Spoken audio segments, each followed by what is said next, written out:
G'day, fans, and welcome to another exciting episode of Sci-Fi Zone. It has been a gigantic week in this world of science fictions and movies and TV shows. More information and stuff going on than we could possibly poke a nerd at. And speaking of nerds, I've got Claire with me tonight, as always. Claire loves being called a nerd. How are you, Miss Claire? How's things? Oh, very nerdy. I'm very nerdy. Glad to hear it. Very good. Oh, look at this. Ange is really optimistic. He's looking forward to another great show. Then why are you watching us? Holy Thanks for the confidence. There you go. Very, very cool. Look at that. We're even talking to ourselves. I don't know who that is. It's either Jeffro or Aaron. So someone needs to go out there and change their names because otherwise it'll be just kind of confusing. It's like, okay, we're talking to ourselves. So that's kind of a bit trippy. What can I say? How you been, Claire? All going well since the last time we spoke? Oh, yeah. Keeping busy. Keeping very busy. Glad to hear it. Very, very cool. That was Aaron. Oh, yeah, good on you, Aaron. Oh, there you go. That happened in one of my previous shows, I think last year, where one of our own people was actually like reporting in. It was Jeffro, I found out later on, but it was just weird. His name kept coming up. It's like, hang on, how can the show be talking about itself? It's just kind of weird. But anyway, let's move on because we have got a lot of very exciting things to cover off tonight. And of course, we've got to cover what's been happening in the past week. So I've got some stuff, but I know Claire's got some stuff, and her stuff is very, very exciting. So Claire, we're going to kick it off with a bit of this. Woo! Yay, team, yes. Go for it. Yeah, well, it's kind of exciting news, I think. William Shatner is going to be going into space. He's going to be the oldest man to have gone into space with Jeff Bezos and his Blue Origin rocket, I think it's called. They reckon he'll be up there. The plan is that he'll be up there for maybe 15 minutes, so not a long trip, as most of them haven't been. But how cool is it that the man who played Captain Kirk for all those years is actually going to get to go into space? I think that's awesome. It's funny because of all the science fiction movies and TV shows produced in the past, well, it's actually over 100 years now, 112 years. I think he's the first professional actor from a sci-fi series, if not the first actor, but we'll go with sci-fi, to actually physically go into space. And that is such a big deal. And that is, if you're going to send anybody to space, you go, okay, pick an actor. Who would you send? And yeah, you're right. William Shatner as Kirk is the way to go. Does he take the Federation thing while he's going up there? That's the question you got to ask. I hope so. I don't know. It'll be interesting to see how it goes, actually. He is getting older. So I think he's 90 now. Is that right? Yeah. Yeah. So, it's a bit of a risk, I suppose. But being the oldest person, and a couple of people have commented on it being a bit of a stunt, like what's the word? Publicity stunt. Yeah. But you know what? If someone offered me the chance to go into space, I wouldn't care what it was for. Like, publicize it all you like. I don't care. Just let me go. So I absolutely don't blame him for doing it. I reckon it's exciting. I reckon it's awesome. I totally agree. And considering the guys served the science fiction community both on screen and off screen for 5 decades, he definitely has earned the right. No doubt. I think he's earned it. A couple of comments here. I like this from Gavin. Yeah, but not wear a red shirt. We're wishing him all the best for the trip up and back. So if there's a few people out there who aren't fans of William Shatner, but cut the guy a bit of slack. He's definitely earned the right. The captain of the good old Enterprise. But anyway, if William Shatner going into space isn't your thing, then we can kind of go into space because the next exciting thing that Claire's going to bring up is this. Oh. Yeah, I had to laugh, Dags, because your comment last week about how sad it was that we'd only had a couple of seasons of this and that there wasn't any more. And of course, this week they've announced there's going to be another season. So I'm super excited for this. I think a lot of our followers love this show. We got a good response when we talked about it last week. But apparently it's coming out starting in March next year. So that's exciting too. I'm really keen to see what they're going to do next. Yeah, it's Orville's sort of one of those shows. It almost reminds me of the days when Babylon 5 and Deep Space Nine were sort of out at the same time. People were sort of one or the other. But Orville, because at the time when Orville came out, Discovery was coming out, and there was a lot of divide in the fan community and all this sort of business. But I think a lot of people who just like their shows have acknowledged that both of them have their merits and they're really enjoyable. And Orville was actually quite good. And I think I tend to agree with you. I think more people would be looking forward to the third season of that show, well, as in Orville, than just about anything else. So yeah, as opposed to someone who says, "No, I couldn't stand it, I hated it." I think there'd be very, very few people who thought that way. So yeah, yes. It kind of crossed the borders a little bit between different shows. Yeah, exactly right. So that's March next year, I believe it's coming out. And yes, good old Thomas is happy. Yeah, absolutely fantastic. So Excellent. absolutely awesome. Now, both of us have got something to discuss regarding last week's episode, which was to do with time travel. And it was primarily not about time travel movies and TV shows, but if it existed in real life. And we've both come up with something that's particularly interesting. And one of the things we actually discussed last week, but we thought it was in the too hard basket, but we kind of left it. But Claire's got this image. And do you want to explain what this happens to be? Yeah, well, it made me laugh because I came across this purely by chance on Facebook yesterday, I think it was. And it basically explains what I was trying to say about the whole problem with time travel and staying in one place. Because if you look at this diagram, you know, if you travel 6 months into the future, the planet is going to be on the opposite side of the sun. And in theory, at least, you might still be where you were, in which case there's no way to survive. Unless you build a time machine that's like a shuttle pod that has its own atmosphere, maybe that would work. But yeah, it's one of those, you know, engineering difficulties, one of those physics things that if we were really dealing with time travel, we'd probably have to take it into account. So I thought it was kind of cool to find an actual diagram of what I was talking about. So just to confuse it even further, Angela said the sun also moves. Oh, come on, Angela, stop complicating things. So that's using our examples from last week, if you're in the Back of the Future car, you're driving along in the car park, right? And then an instant later, you're in space and you go, oh, that's not going to end well. So there you go. Or if you're in the time machine version where you physically see everything move around you, you'd be sitting there going, I'm going forwards in time and your whole house and everything is moving. And it's like, oh, this is awesome. How good is this? And then suddenly you're in the sky and then you're out in the outer atmosphere and you see your own planet in the distance. You go, that is grouse. And you go, hang on, how do we get back there? Because you can't just stop and return, because the moment you stop, you're in normal space. And so, and as you said in the thing there, so yeah, dead you, I love it. With that in mind, ads after the show last week sent through a thing regarding time travel as well. We're just going to finish this one off. And apparently it turns out that it's not possible to time travel just by flying really fast. And the headline of the thing was saying Superman got it wrong. And so they, you know, all the scientists, I mean, you know, we're just nerds. What the hell do we know? But the scientists have said, no, it's not possible. And one of the things that I think is actually quite interesting about that particular comment is this. So, and this is what I said last week. It is theoretically possible to travel to the future, but no one can return. And of course, I think we both agreed on that last week that it's definitely a one-way trip. What do you reckon? Yeah, totally makes sense. Very, very cool. Anything else you want to bring up before we move on to something very, very exciting? No, that was it. Very, very cool. Yes, Gavin, you only need a DeLorean. Good stuff. I love these. You can calculate your destiny along the last known trajectory. That's a Star Wars quote for nerds out there. I know Claire's going, oh, I knew that one. It's like, that's a no-brainer, that one. So, yes, very, very cool. Now, there's a couple of things that have come out this week, and I guess one of the big news things that's happening. Now, I am not necessarily a big au fait sort of person regarding this, but I know Claire happens to be, is the fact that Russell T Davies is apparently returning back to Doctor Who after an absence of a few years. And it's got the whole Whovian world going completely nuts because he served on as a showrunner between 05 and 09. And apparently he's coming back next year. What do you reckon, Claire? Has that got you all excited? Yes and no. He did a good job. Like, while he was there, a lot of the stuff he did was amazing. So, you know, it has a lot of potential.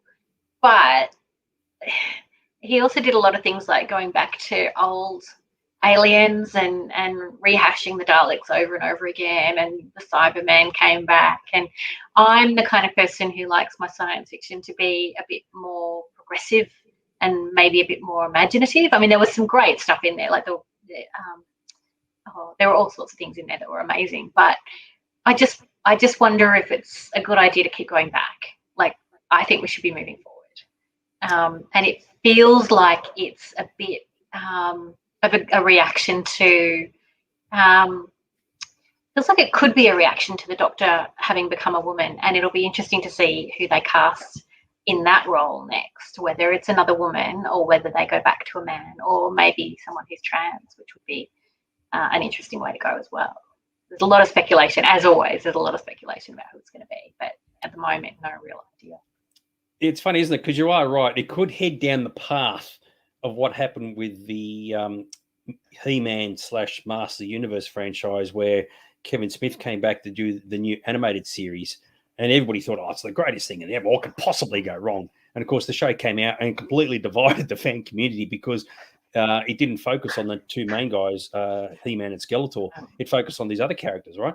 And so purists went off their nut, completely losing their load, saying, mate, this is complete tripe. Kevin Smith, what have you done? Whereas outsiders thought, hey, that actually isn't too bad. I really quite enjoyed it. So you're right. There's a lot of pressure back on Pearl Russell to say, dude, don't screw this pooch up, because there's a lot of people expecting this to be, just you got to save the day, son. If the day needs saving is another thing to be asked. So, yes, indeed. But Chrissy's obviously very happy about it. A woo-hoo. Yes, we all love a bit of a woo-hoo at the best of times, which is very, very cool. Can't read that. Oh, hang on. It's a retrograde step he left because he run out of ideas. I suppose that's possible. So there you go. Yeah, there was a lot of rehashing going on by the time he'd gone. Very cool. Andrew's mentioned there's another He-Man show, which is really good. I mean, He-Man shows, there's one show need. Having said that, there's like 5 Star Trek shows being produced all at the same time at the moment. And Thomas has said an ethnic Doctor Who of colour would be next. Yeah. This is fair enough. So I think that would be really good to see. Just that extra bit of diversity. But the problem too is that it needs to be written well. I think one of the problems we had with the first female Doctor is there were a few good stories, but there were a lot of really ordinary ones. And I don't think that was about either the actress or the character. I think it was just about the stories not being great. So a lot of it hinges almost more on the writers than it does on the actor.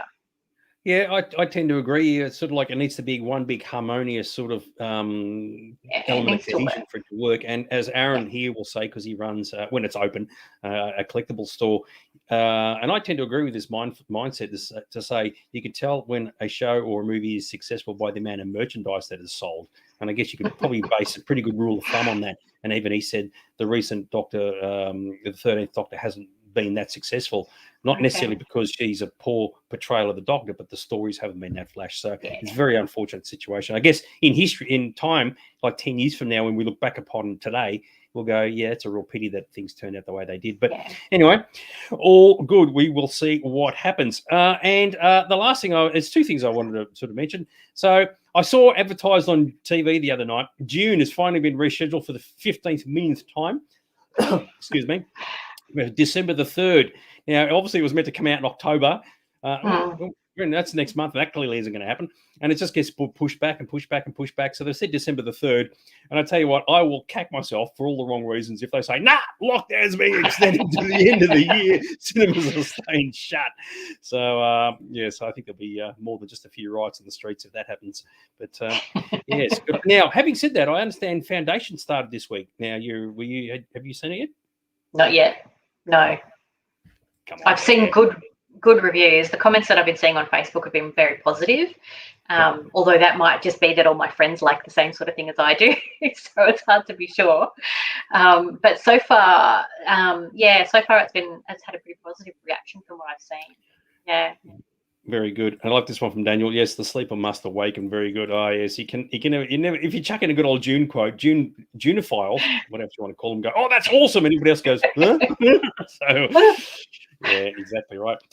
And I'm not going to show it because every time I show trailers, I keep getting in trouble from YouTube. But I see Eternals had a trailer released this week, and part of the Master Control program, the MCU, the Marvel Cinematic Universe, and it's part of Phase 4 and all the sort of bizzo.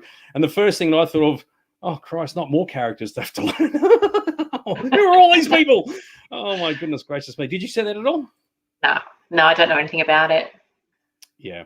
I think it's one of those things where people who are obviously really dialed into the comics are going to go, yeah, this is awesome. It's the greatest thing ever. It's fantastic. And outsiders, probably like a bit like you and me, are going to go, huh? Who's this? What's the deal with that?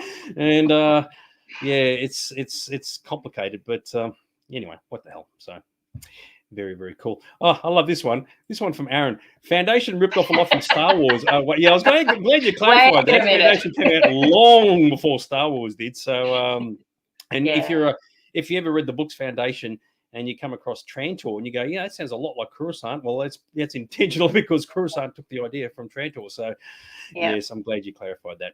Very, very good stuff. So yes, it has been a very, very big week in the world of science fictions, which is very, very cool. All right, so I guess we should get on to our particular natter for this evening. Now, this one is actually one I'm kind of looking forward to. It's very, very exciting. We're going to be talking about sci-fi tech that we actually want to exist, right, in the real world. Now, it's important there's two things we've got to remember regarding this, right? It's got to be technology that can exist in our world and exists today. So we're not talking about warp speed and starships going into distant, like going to the Delta Quadrant or whatever. It's got to be something that someone may invent tomorrow, right, in our lifetime. So, okay, so we're not talking about lightsabers and all that other stuff. We're actually talking about more serious things. So, and it's kind of funny because history has shown how science fiction is actually fantastic at predicting the future. So in 1902, and I mentioned this in the promo for the show, in 1902, Trip to the Moon came out, where they've obviously landed on the moon, right? They've sent a rocket ship to land on the moon. Now, at this point, air travel didn't even exist yet. So if you wanted to fly just down the road or fly from one airport to another, you couldn't. There were no airports. They didn't exist yet, right? Air travel, I think, was just discovered the year before by the Wright brothers. So talk about running before you could even crawl, and I think this is absolutely fantastic. So a lot of people looked at this and go, mate, that's complete tripe. That's never going to happen. And of course, it did happen. Was it 67 years later, which is very, very cool. Another example occurred in 1927 with Metropolis, where they showed video conferencing. Okay, now even back then, people would have said, "What the hell's he looking at?" Because TVs didn't exist, right? Television was being developed, but it wasn't really commercially available and didn't really get released until like many years later. So looking at this, people would have thought that's never going to happen. And of course, it has become a reality, like 80-something years later, which is absolutely fantastic. So this is why I want to have a bit of a natter about things that we think of that we'd love to see, that we've seen in science fiction movies and TV shows, and go, you know what? That would be awesome if it happened today. But is it a good thing? There are always pros and there are always cons. It's not always like, that is awesome. Let's see, like we did last week, pick it all apart and see if we can work out what the deal is. So what do you reckon? Here we go. There's a couple of comments here already. Hang on. I just ruled out the cool shit. That's what I do, mate. I'm a cool shit. Absolutely did. Because it's not worth saying, I can't wait for starships to be invented tomorrow where we can fly off to, Andoria or something. It's like, that's never going to happen. Like, that's hundreds of years in the future, even on Star Trek. So, yes. So there you go. Oh, here's a good one from Gavin. Hoverboards. That's a good one. I quite like that. But anyway, so I can stop talking. Claire, what do you reckon off the top of your head that you'd say, I'd love to see that come to fruition? Well, I mean, yeah, I don't know. You have ruled out half the stuff I was going to talk about, to be honest. You need to give me a heads up about these rules, Dags. Very good. So what did you have just off the top of your list? For me, one of the biggest ones is the transporter. Yeah. And that's, I mean, it is something that's being explored. It's probably not something that we're going to have and be able to use on human beings anytime soon, but it's something that's being looked at, transporting. I think that I can't remember the details, but at one point they were saying they may have been able to transport like an atom or something.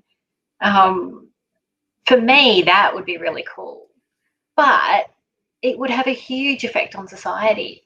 And I don't think we're ready for it. Like, even if we could invent it now, I don't think we're ready for it because it would completely change the transport system that we have.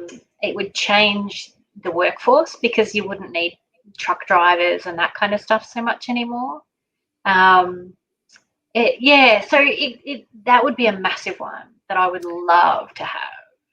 So I've included now we're using transporters is the Star Trek term. I'm using the version from The Fly because that was contemporary.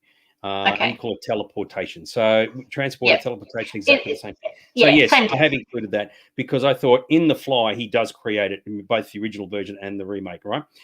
So he produces the two pods. Now, what do you call it? Accidents notwithstanding. If somebody said, yes, we have built teleportation, we can actually teleport a human being from here to there, right, today, And of course, you're right. And I agree with you completely. If that is like world changing on a massive scale. Now, if you said, okay, how, not a case of how it would work, who would get access to it? When could they use it?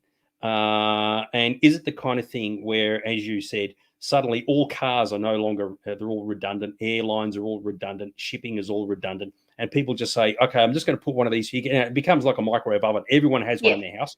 Yeah. And they go, I need to go to Claire's place, even though there's COVID issues and 5 kilometre limits and all sort of crap. I press a button, over I go, right? Yeah. And you think how that would be such a massive change to society, because it was a science fiction concept, which probably started in Star Trek. And here's a question for you, Claire. Do you know why transporters were introduced in the original series?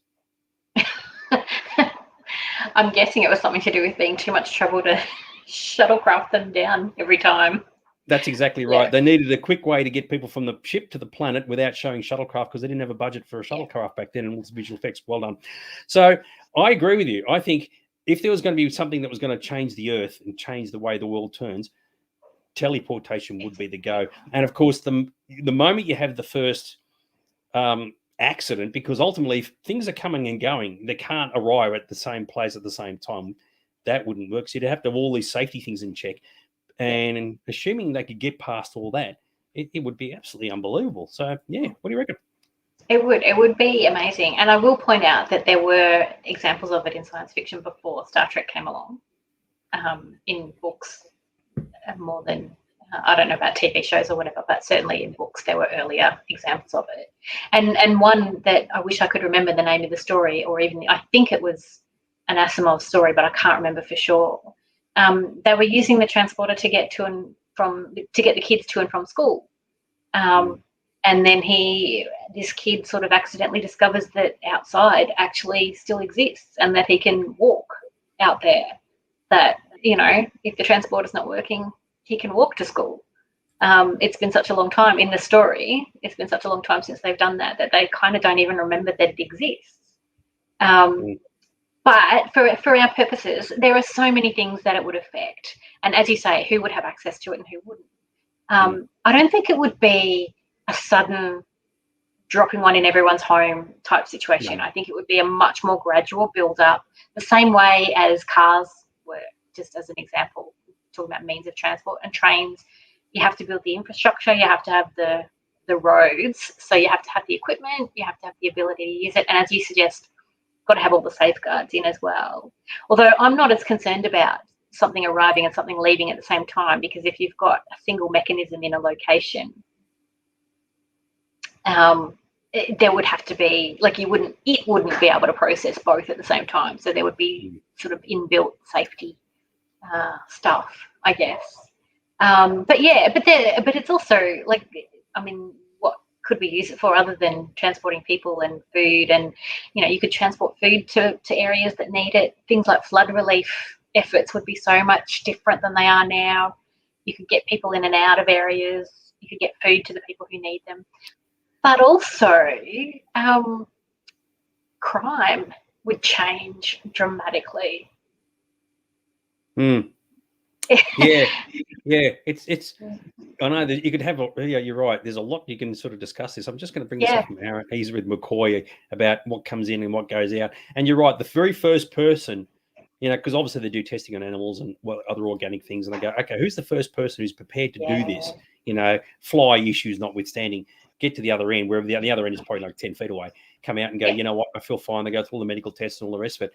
And I agree, you wouldn't just like say, quick, it's JB Hi-Fi sale, teleportation, awesome, outstanding, unreal, buy today. Yeah, right, it would take decades for it to become a standard thing. But the moment someone says, I'm working for a company who's put one of these things in and they're offering me one for free, you'd be going, oh, that is grouse. Assuming there's no issues regarding distance. So the limitation would be how far can it go? Like even electric cars today can only travel a certain distance, right? And in the future, they may go further, but as of today, there's a certain limit. So if somebody said, it's only limited to 5 kilometers, 10 kilometers, it's like the COVID outbreak and the restrictions we've currently got. But the moment they say, yes, we can teleport you from one side of the planet to the other side of the planet in one go, everything changes. And you could do an entire essay and thesis on this as to how it would impact everyone, and the world wouldn't be the same again. And you do wonder, just quickly, would it then impact all of humanity saying, you know what, I can't be stuffed walking down to the shops. I'll just teleport down there. I'll teleport. Yep. I want to go to Kentucky Fried Chicken for a bucket. I'll just teleport there, come back again. And Yep. no one walks anywhere. All the streets are deserted because no one does any exercise. Exactly. Love it. I like this from Daniel. Good old, you'd get a busy signal on the phone. Yep. Trying to transport at the same location. And of course, you do wonder what would the time be between one person arriving and the next person arriving, like 5 seconds, 10 seconds, 20 seconds, a minute. Imagine that you just arrived, and they go, "Quick, get out!" You got to get off the transporter. Yeah, exactly. But it's also a question of how would it work. Like when you're talking about transporting human beings, someone I was a bit slow to catch it, but someone made a comment about they were with McCoy on it, that it was that was Aaron. that you know it's a copy in Star Trek. It's really a copy of the person. It's not the person. And then there's the question of what happens to yourself, like your personality, your life, your soul. I don't know what you want to call it. That question sort of comes up as well. Is it ever going to be possible to transport that? All right, Claire, we just had a slight connection problem there. You went into sort of max headroom status. You still with us? Yes, I am. Cool. All right. To me, it looked like you were the max headroom. No. We're all pretty good here. I was going to say that. I've completely forgotten. But there was a comment here about from Aaron. Why teleport to the shop when you can have it all teleported straight to you, the Kentucky Fried Chicken. Yes, and that's the thing, Gavin. You wouldn't have two people merge into one. Clearly, that's the one thing you don't want to have. If the safeties didn't work, then the whole system would shut down. So, bit of good fun. So if that ever becomes a reality, I reckon we'll be like excited and scared all at the same time. There was something very important I was going to bring up, but I can't think of what it was. All right. What was the other thing you said you wanted to bring up? These like, oh my God, I shot you down in flames on. Me? Yeah. That was it? Oh, well, warp drive, which you basically said no. That's, that's not going to happen for bloody thousands of years yet. We haven't. Yes, exactly right. Very good. Yes. Claire is buffering. Yes, we know that. So don't stress. What happens to time across Earth? What happens to time across Earth? Well, I don't know. There was something. You'd have to coordinate your time zones. Exactly right. And but sorry, go on. I was going to say it's just like booking a meeting between here and Perth online. You'd have to make sure you got the times right in the different places. Very, very cool. So it goes to show that there's some really, really positive elements to it, but then that's right.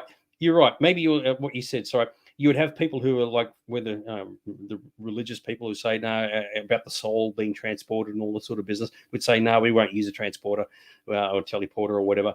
Because we fear that the soul's being lost when the transport and all sort of business. So there probably would be a group of people who would say, nah, just not going to use it at all. And so be it to them. Very, very cool. Where are we? Good on you, Ange. Good old 2 weeks. Yeah, exactly right. Yes, we definitely don't want two people merging into one another. So, yes, very, very cool. Imagine the transporter log. Well, yeah, exactly. Exactly right. All right, I'm going to move on. So one of the things I reckon that a lot of people go, it'd be awesome to have that. Mate, why can't we have that? And that, of course, is flying cars, right? And flying cars is never going to happen because human beings at the best of times can't drive in 2-dimensional space, let alone fly a car in 3-dimensional space. See, I think the way around that is self-driven cars. Yeah, you would think so, wouldn't you? Yeah. So, yeah, because you're right. A human being could not drive in the sky without untoward amounts of damage and crashes and crashes. Well, if they were the only one, if it was just one person who had a flying car, you'd probably get away with it.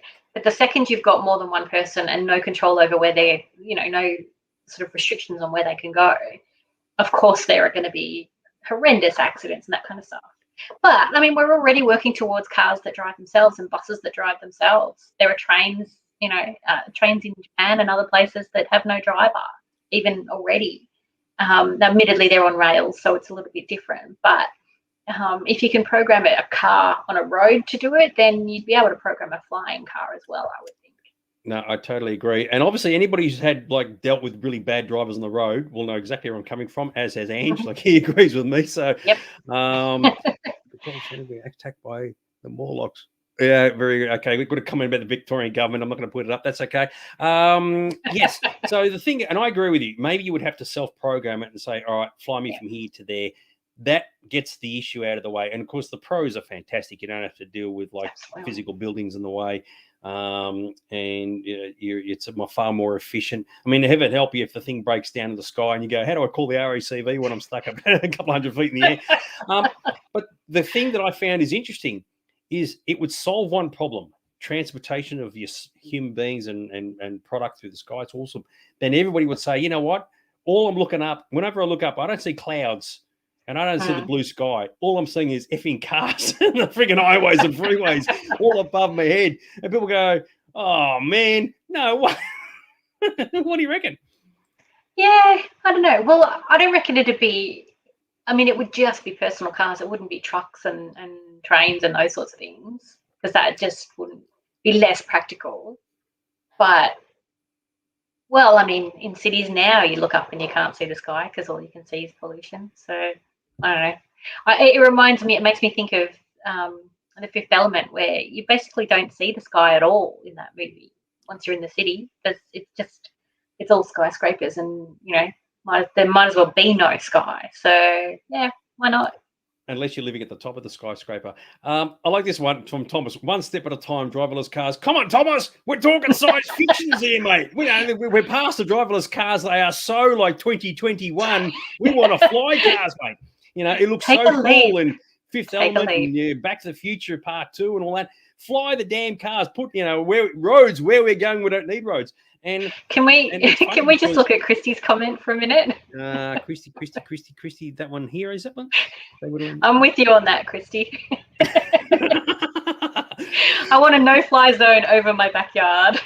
Well, I reckon that's actually a good problem, a good issue, because if flying cars did exist, then out there, face value, people, that's absolutely awesome. But the moment you have the very first one flying over your house, you'd be going, protests would go up everywhere, right? And then what would happen? The irony of this, right? They would have to produce flight paths for the cars to fly around. So you can't fly in a straight line from here to wherever. You got to go around this thing. You're thinking, well, if you're going to do that, you might as well just drive on a road. Yeah. Well, isn't that what it's like in the Jetsons? There are roads and lanes in the airways, in the spaceways. It's all monitored and controlled. Yeah, exactly. So there you go. Yeah, exactly. I agree with you. And I think it's one of those things where you don't really sit and think about it. People go, oh, mate, flying cars would be awesome. And you go, well, hang on. And I got to admit, wouldn't be fans of having a freeway over my head, just because you don't know what the noise would be, these things either. You can't assume they'll all be silent. Initially, you think it'd be quite noisy. And as you said about moving cargo and freight, that would be the next thing. So you're saying, well, as if you can build one big enough that can carry goods and stock, well, you would, because when you want your DVDs from JB Hi-Fi in the sales today, you expect the discs to turn up today. Small deliveries, yes, but I can't see big bulk transport ever being more practical in the air than it is on the ground. I can't see that ever happening. True, but small deliveries, sure, why not? All right. So, and then there comes the issue, and this is who knows this. So imagine you got your flying car and you can fly 20 kilometers in one direction. You go, that's awesome, fantastic. And then someone puts a bigger battery in and suddenly you can fly 100 kilometers in one direction. How long before your car can actually skip across water, or can it fly across water to start with? I'm assuming the answer is yes. So you say, beauty, I'll drive from here to New Zealand, right? And then from New Zealand, you go, well, that's no good. I want to go from New Zealand to Hawaii, right? Does that then open up the entire possibility of the sky everywhere being? Of course it does. Yeah. It'd be a lot harder to control international borders than it is now. Yes, that's a very good one. What happens then? Do you just hit an invisible wall and the car goes, it just conks out? Because there's that great fear of, if the thing breaks down, what happens now? You think the emergency batteries are going to kick in, so you at least stay in flight, so you don't just plummet and just crash into the ground, into houses and whatever. But you just staying up there. You go, oh no, see, you wouldn't just stay up there. The emergency battery would kick in, sure, but it wouldn't just keep you in place. It would drift you to the ground instead of crashing you to the ground, I would think. But yeah, there are lots of questions, lots and lots of questions. Yeah. See, as always, it sounds great in theory, but when you start to analyze, you go, oh, yeah, okay. And Christy said, there was a comment from Christy here. Hang on, I've got to find it. It was actually quite a good one. And I've lost it. Hang on. Yeah, She was would love talking to about traumatize traumatizing the drivers. Yep. Well, yeah, if you look out your window and you go, why is there all these cars just flying above Christie's house? You know, it's like what's over there that's so exciting? You do wonder, don't you? Yep. Yeah, I mean, it's so a problem with drones already. Yes, exactly right. So the Viola said that, yes, the Back to the Future had set lanes. That's right. And that works great on paper, but in real life, how would it work, right? And that's the thing we're sort of tackling here, saying we've got the technology, but how do we implement it and make it work and not end up with all these people going, no, we don't want them anymore. Go back to cars on the road. There you go. Oh, you're good on you, Georgia. Parachute, yeah. Parachute. Well, you never know, yeah. actually. You'd have so to imagine have that part of your driving test would be knowing how to jump out of your own car, put a parachute on. Forget the stop and slow lanes and how to read the speed limits and the distances between turning and all that sort of crap. Oh, how to jump out of your own car. There'd be a lot more rules to learn, a lot more controls, because you wouldn't just be talking about left and right and stop and go. You'd have up and down and diagonals and the whole bit. So totally agree. Hang on, there's I agree with Thomas. Yes. So Fifth Element was good because it was an extreme version of it, right? Yeah. And regardless of how efficient it might be getting places, there is a trade-off, and that is the trade-off. I mean, where I live, for example, they put the power lines under the ground, so I go outside, I can't even see power lines, right? Yeah. Now, people's in new estates would go, that was awesome. I don't want to see power lines, just lines in the sky, who cares? But it is a bit of a big deal. So seeing cars and crap over your joint all the time wouldn't be much fun. Sure. So, yeah, speed and all the rest of it and safe zones. Yeah, exactly right. And I don't know what you do with children's crossings, but there you go. Oh, my goodness gracious me. But, yes, a flying car is just a people carrying drone. Well, yeah, effectively it is. Basically. Yeah. So we're all in agreement. It would have to be automated. So you set the destination and the thing just flies you there, right? And there's no way to disable the automatic system, and there'd be all these safety features in place. And I agree there, if the thing was going to break down, it would have to land properly and all this sort of business. Yeah. But yes, very, very, very, absolutely love it.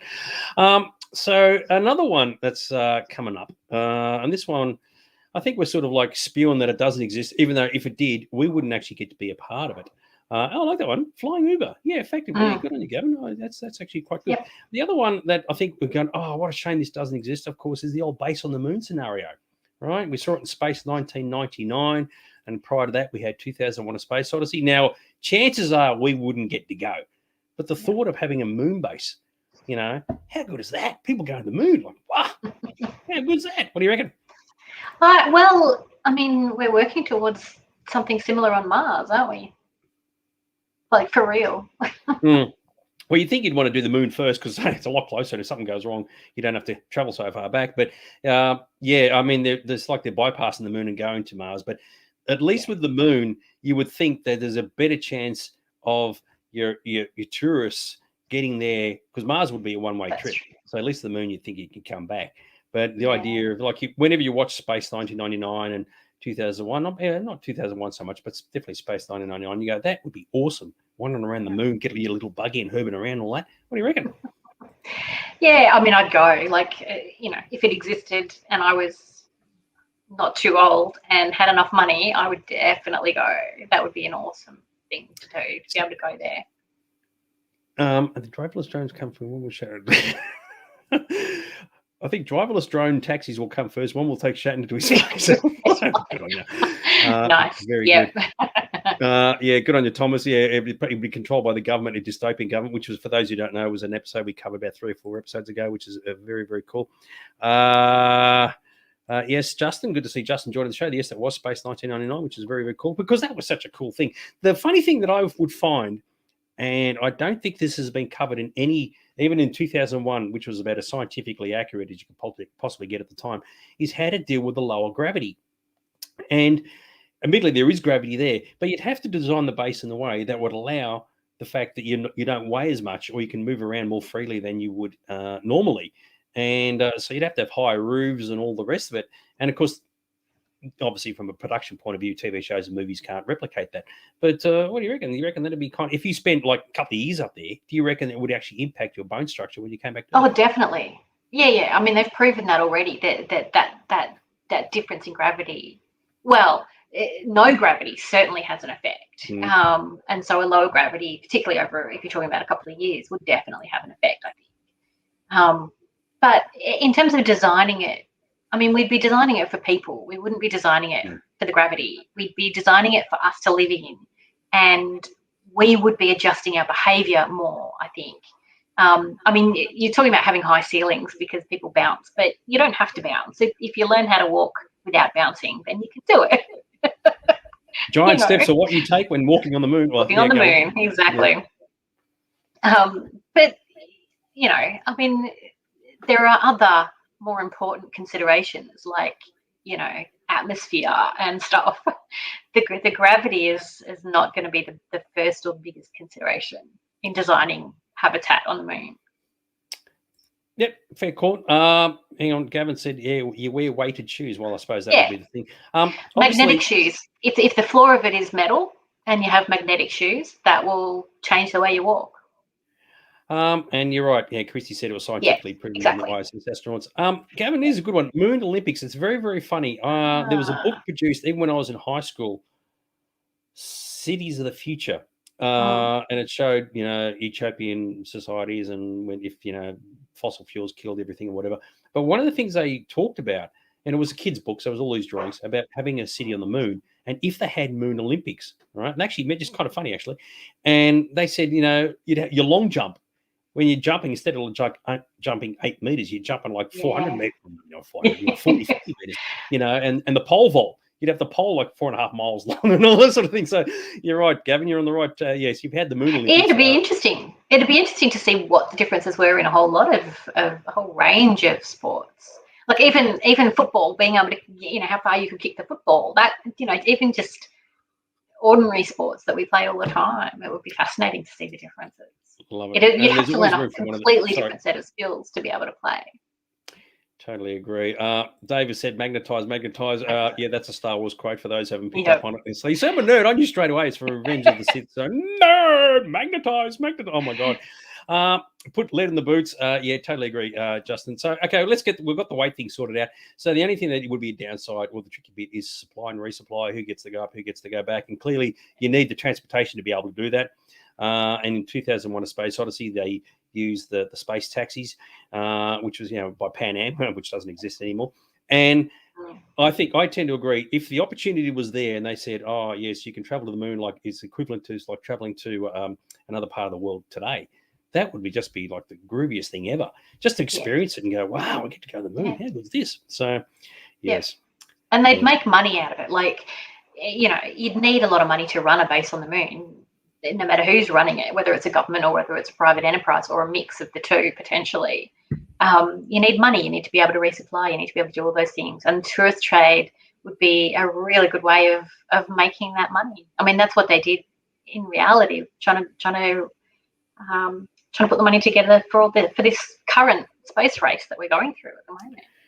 Yeah. I also agree with the Space 1999 concept where they would say, beauty, we've got bases on the moon, we can now store nuclear waste and all the stuff, all the what do you call it, contaminated Earth and all the rest, all the stuff you don't want on this planet, you just send up there.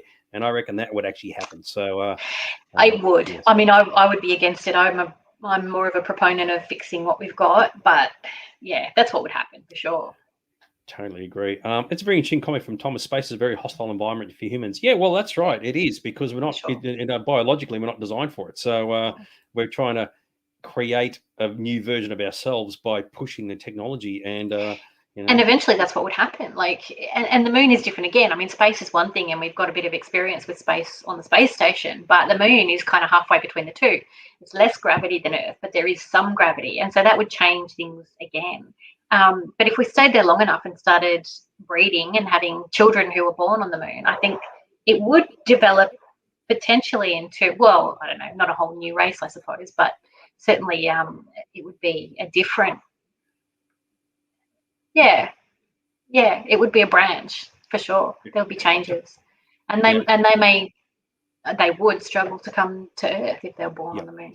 Yeah, totally agree. Bring a person who's spent their life on the moon down to Earth, and they would just be like, they'd just like wouldn't be able to walk, and it wouldn't be good. And you're right. Maybe in the future, that's exactly what would happen.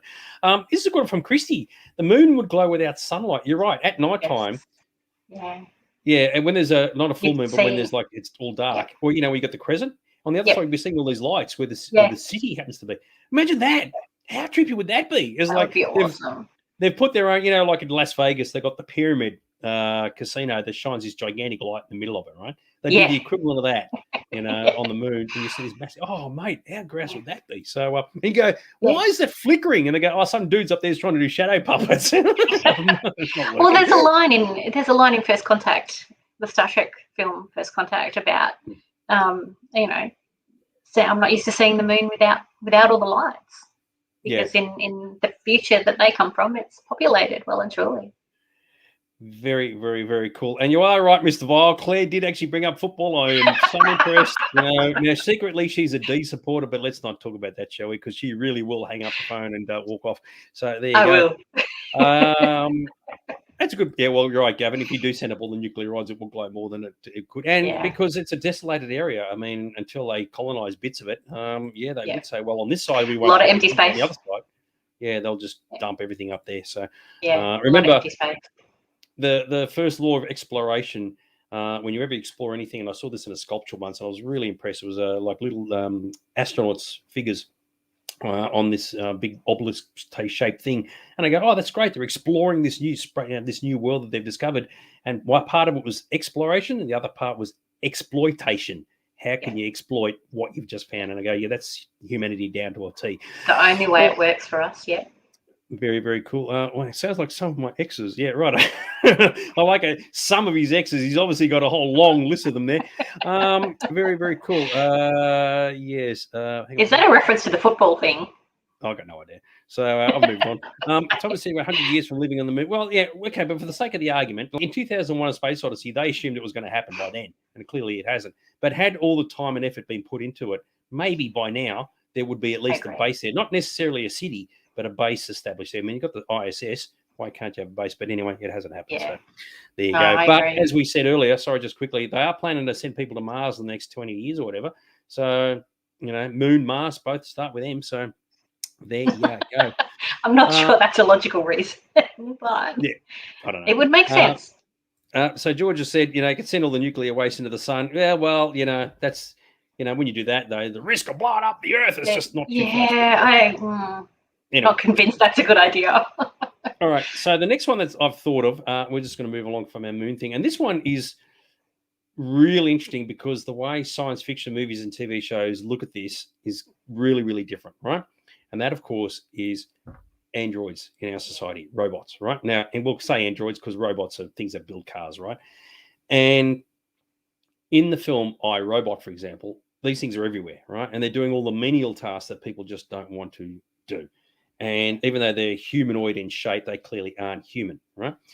The contrast to that is the other alternative where they're not human, but they look human, right?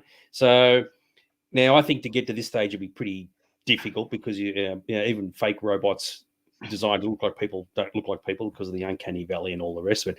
But keeping it simple, what do you think about the idea of having robots like androids in society doing all of your menial tasks, cleaning your house and doing your shopping and all the rest of it? What do you reckon about that?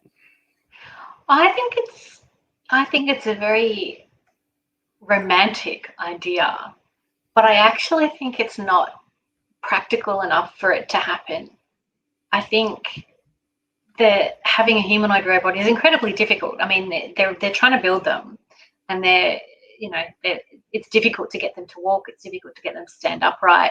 The amount of stuff that you have to go through to make it work means that in terms of building it, they're not particularly practical.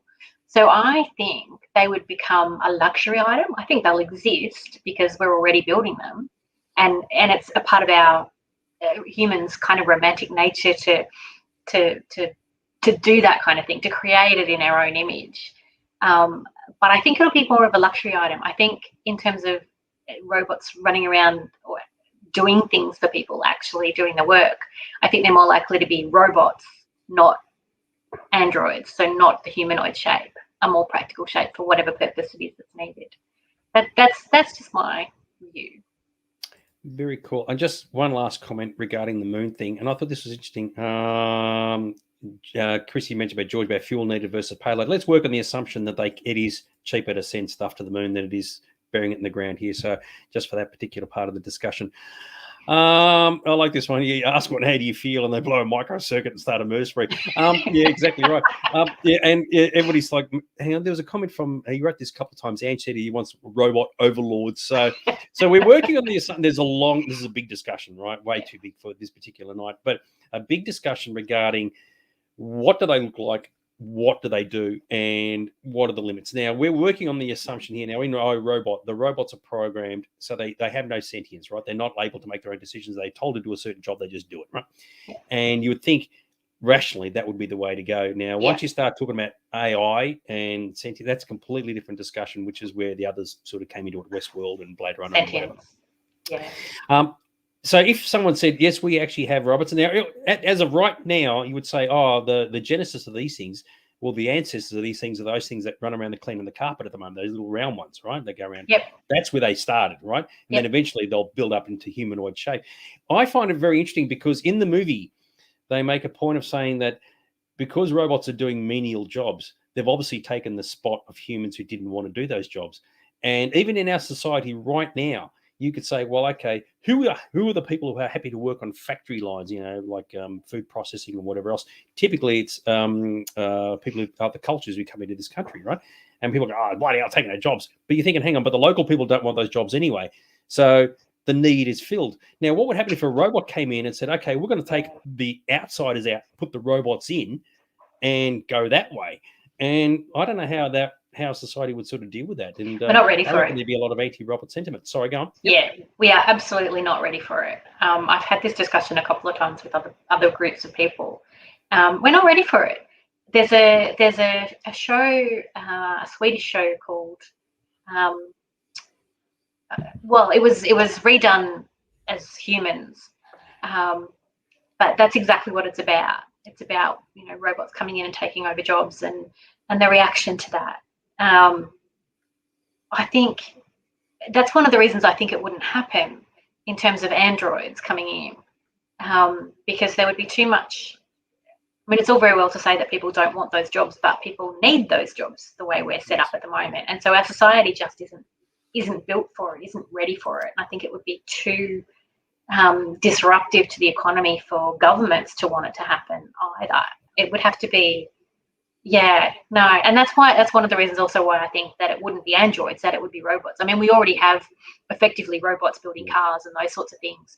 We have the what do you call it, the production lines, and we have those sorts of robots already in existence. And I think what we'll do is build on that. The humanoid robot replacing human beings as workers. It's not practical. It's cheaper and easier to feed and train a human than it is to build and power a robot. It's just that simple at the moment anyway. And I think that'll be the case for a very long time. Very cool. Now, this is a bit of an Sorry, in-joke. I'm taking this way too seriously, aren't I? Yeah, that's all right. I mean, because these things don't exist, so it's all pie in the sky. Now, this one is a bit of an in-joke, right? So George has said packing shelves at K&G. Now, that's a joke because he and I both worked in a supermarket back in the 80s, and our job was to pack shelves, right? Yeah. So that's actually a very, very, very, to me, that's actually very, very funny. Now, there's a couple of people who need to get this clarified. So Gavin has said Terminator, right? And Daniel said about the T-800 and the Cylons or whatever. Don't forget, they were programmed to do what they did. It wasn't them, right? And as we saw with Terminator 2, you can actually program a Terminator to not terminate. Reprogram. So that actually, in fact, that isn't actually a mistake when you say that. It's the Skynet that was controlling them. So you can't pick on the Terminators. You could get them to sort of pack shelves at King and Godfrey and Logan Street if you wanted to do that. So keep that in mind, everybody. And I like this one. Yeah, and Aaron's talking about his co-worker, Chad. He blows with a robot. Very, very cool. It's a very interesting one because I think and I agree with you. If you have robots that look like robots, no one cares, right? They're sort of like, oh, beauty, I got this weird looking machine that starts cutting the grass and whatever. But the moment you produce it in the image of a person, even a basic image, which is what the iRobot thing, that is then, I think, starts crossing a line, and some people start getting a bit iffy with it. So imagine the scenario where if you want, what do you call it? Not housekeeping, child mining, and it's actually an artificial being that looks like the robot doing the holding of the child. And that, I think part of a person's brain would go, you know what, I don't like that idea at all. Yeah. It's just getting a bit creepy, I guess you could say. What do you reckon? A machine that changed nappies that was attached to your changing table? Absolutely, yes. I bet millions of mothers would love that. But something that actually looks after their child that looks as though it might replace the mother, I can't see that being something that humans are comfortable with for a very long time. And the moment the child associates with the robot rather than that's just causing all sorts of grief. And they will. The machine's got to go. Yep, exactly right. Yeah, if they're spending more time with it, or even equal time with the robot as the mother, and it's doing nothing but nurture and support them, whereas the mother's maybe telling them off for things, not happy all the time, all that kind of stuff. Yeah, it would definitely change the way we react to them. Absolutely. And that's the case across the board, not just in the horror. So to answer your question, Gavin, I think as of today, we would go for more robotic looking devices because we are clear, as in our society is clearly not used to machines that look like people. And even when you go to Disneyland and you see the robotic armatures that they build, and you go, that looks grouse, but you wouldn't want that walking around the streets. That would just creep you right out. Because it's just, maybe one day in the future it'll be different. But as of today, I think people just aren't prepared for it. And there'd be a lot of anti-robot, sentiment directed towards them. And potentially unnecessarily because people are just freaked out by them. So, yes, and the moment you just dress one up for Halloween, scaring the kids down the street, they're like, nah, that's it, we're done. So, there you go. Yeah. Very, very, very good. Hang on, the trend say that a project is coming else considering increasing levels. There's a there's a lot of, sorry, Justin, there's written more in piece there, son. Research. We're working on it. I mean, we are working on them. We are working on building them. Yeah, exactly. But we're working on other robots as well. Like, it's not just that we're working on. And I still think that even what we're doing, if they do come into existence, I think there'll be a luxury item. I think there'll be something that, if you want one, you can buy one. But it's not, I don't think it's going to be something that everyone just has hanging around. Exactly right. So, Justin, just very quickly, you're talking about AI, and AI is different to the robot thing, right? Yeah. So I did actually have AI listed in the discussion here because it was something I was going to bring up. So I've deliberately separated them, but we probably won't get around to it. But yeah, I think we discussed. I mean, the difference, the thing about AI is it's not AI that's the issue, it's the sentience. We have AI already. Like, there are AIs on government websites helping you find your way around and figure out how to apply for things. That's AI. It might seem like it's a rudimentary form of it, and science fiction has made us think that AI is about sentience, but in fact it's not. We have AI, we use AI every day now, and it'll get better and better. And in terms of investing billions of dollars into it, yeah, absolutely. It's big business and it will continue to be big business. But sentience is a whole different thing, and I don't think we're even close to that yet. Very good. I've said that before. I don't think it's something we're getting.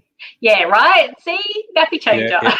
Chrissy's gone for the nappy changes. Very cool. Absolutely. And just quickly, knowing your luck, you would order a pleasure model and do a mix and get the auto parts. If you ever saw the movie Galaxina, yes, the robot there, you could actually buy upgraded parts to your female robot. And of course, at the moment you had robots that look like, we already got Robot Wars on TV, right? Absolutely. And they're just machines that they really control. And designed for a purpose. Yeah, and once you start getting robots that look like people, then you start introducing the real steel scenario where you got physical, and then it's going into all sorts of weird and wacky territory. But yes, I tend to think that the day will come, but not today, which is kind of cool. Very, very good. All right, so guess what? We're actually almost at 1 hour. There's actually more things that we could have covered off, but I don't want to go past 1 hour, which is actually very, very important. But hopefully people have actually enjoyed this discussion. It's a bit of pie in the sky, it's a bit of fun, a bit of mucking around. Some of this stuff may end up becoming a reality in the future, right? So we're talking about it here. We've seen it in these movies and TV shows. We could say, that's never going to happen. And as we saw earlier, things in movies and TV shows can actually become reality. So, you have to keep watching the skies and see if there's ever a base on the moon. You go, oh, I can see some lights up there. How good is that? So, Claire, any final words before we sign off for this evening? I don't know. You talk about watching the skies. I think we have to watch ourselves. I think we have to look at what we're doing and develop what we're doing as much as anything else out there. Yeah, totally agree. So there you go. And the day they start producing flying cars, they'll be like, don't fly them over my freaking house, you scurvy bastards. Unless, of course, it's my own. So there you go. Very, very cool. All right, well, we're going to buzz off. We will see you all next week for more science fiction action. But in the interim, make sure you all stay in the zone. Okay, see you later. Bye-bye. Bye.